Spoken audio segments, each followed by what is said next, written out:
जय श्री सीताराम।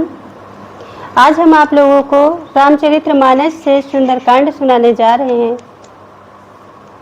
जो कि रामचरितमानस में स्वयं तुलसीदास जी ने लिखा है कि पढ़ने वाले को और सुनने वाले को दोनों को ही फल मिलता है। इसलिए आप लोग सुनिए।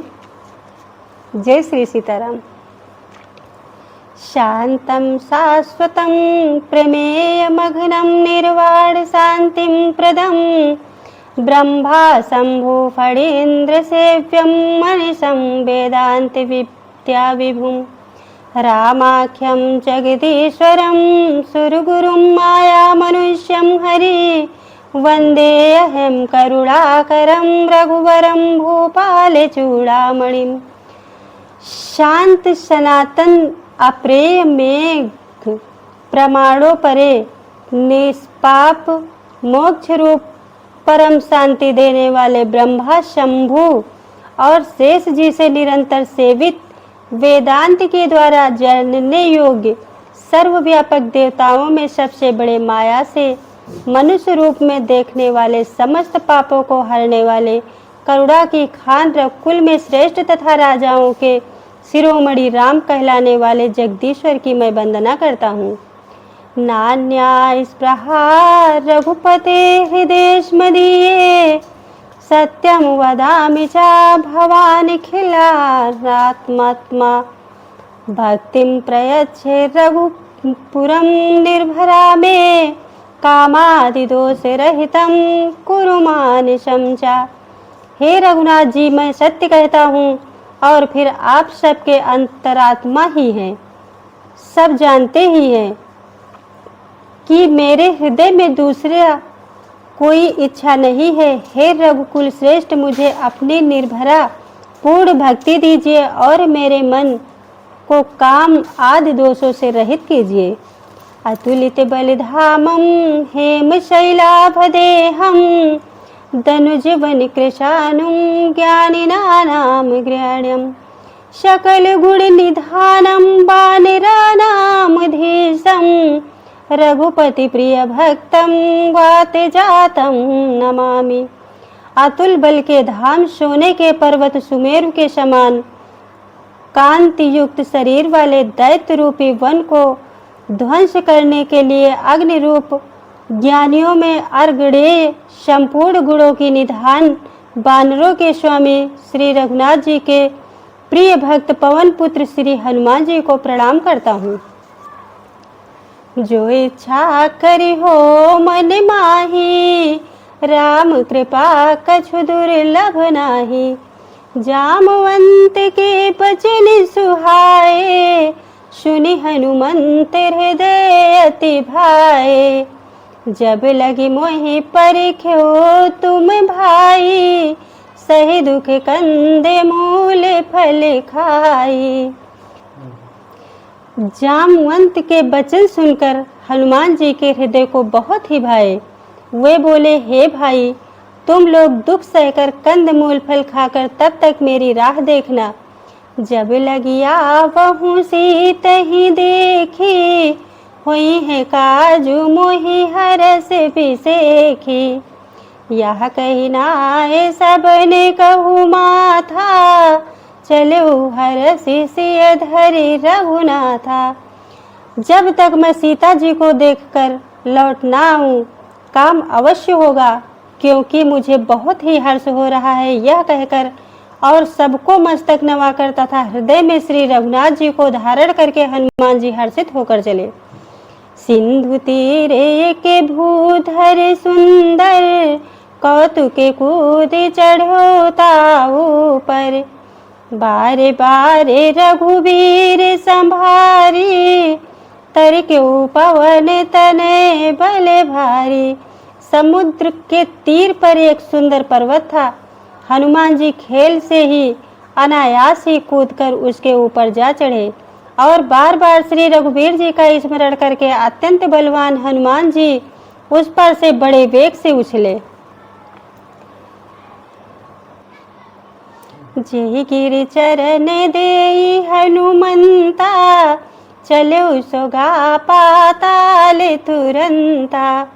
जिमि अमोघ रघुपति करबाना, यही भांति चलो हनुमाना। जिस पर्वत पर हनुमान जी पैर रखकर चले, जिस पर वे उछले, वह तुरंत ही पाताल में धंस गया। जैसे श्री रघुनाथ जी का अमोघ बाण चलता था, उसी तरह हनुमान जी चले। जलनिधि रघुपति दूत बिचारी, तय मैना के होई श्रम हारी।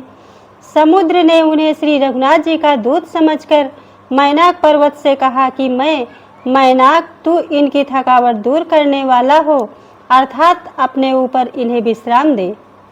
जो इच्छा करी हो मन माही, राम कृपा कछु दुर्लभ नाही। हनुमान तेहि पर सकर पुनि कीन्हे प्रणाम, राम काजु कीन्हे बिनु मोहि कहाँ विश्राम। हनुमान जी ने उन्हें हाथ से छू दिया, फिर प्रणाम करके कहा, भाई श्री रामचंद्र जी का काम किए बिना मुझे विश्राम कहाँ। जो इच्छा करी हो मन माही, राम कृपा कछु दुर्लभ नाही। जाते पवन सुत देवन देखा, जाने कहु बल भूति विसेखा।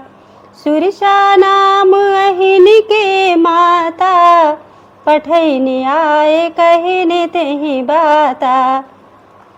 देवताओं ने पवन पुत्र हनुमान जी को जाते हुए देखा। उनकी विशेष बल बुद्धि को जानने के लिए परीक्षार्थ उन्होंने सुरसा नामक सापों की माता को भेजा। उसने आकर हनुमान जी से यह बात कही, आज सुर ने मोहि दीन आहारा, सुनते बचन कहा पवन कुमारा। राम काजु करि फिर मैं आवऊं, सीता के सुधि प्रभु सुनावऊं। आज देवताओं ने मुझे भोजन दिया है। यह वचन सुनकर पवन पुत्र हनुमान जी ने कहा, श्री राम जी का कार्य करके मैं लौट आऊं और सीता जी की खबर प्रभु को सुना दूं। तब तब बदने बैठी हो आई, सत्य कहूँ मोहि जाने दे माई। कौन उजतन दे नहीं जाना, ग्रसिसी न मोहि कहो हनुमाना। तब मैं जाकर तुम्हारे मुंह में घुस जाऊंगा, तुम मुझे खा लेना। हे माता, मैं सत्य कहता हूँ, अभी मुझे जाने दे।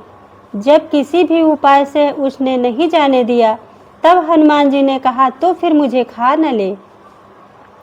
जो जने भरित ही बदनु पसारा, कपितनु कीन्हे दुगुन विस्तारा। सो रहे जो जने मुख दिठयऊ, तुरत पवन सुत बत्ति से भयऊ। उसने जोजन भर 4 कोस में मुंह फैलाया। तब हनुमान जी ने अपने शरीर को उसने दूना बढ़ा लिया। उसने 16 जोजन का मुख किया। हनुमान जी तुरंत ही 32 जोजन के हो गए। जज से सुरेसा बदनु बढ़ावा, तासु दूने कपि रूप दिखावा। सत जोजन तेहि आनन कीन्हा, अति लघु रूप पवन सुत लीन्हा। जैसे जैसे सुरसा मुख का विस्तार बढ़ाती थी, हनुमान जी उसका दूना रूप दिखलाते थे। उसने 100 जोजन यानी कि 4 कोस का मुख किया। तब हनुमान जी ने बहुत ही छोटा रूप धारण कर लिया। बदने पैठी पुनि बाहिर आवा, मांगा विदाता ही सिरुनावा। मोहि सुरन जहि लागे पठावा, बुद्धि बल मरमु तोरे मैं पावा। और वे उसके मुख में घुसकर तुरंत फिर बाहर निकल आए और उसे सिर नवाकर विदा मांगने लगे। उसने कहा, मैंने तुम्हारे बुद्धि बल का भेद पा लिया है, जिसके लिए देवताओं ने मुझे भेजा था। जो इच्छा करी हो मन माही, राम कृपा कछु दुर्लभ नाही।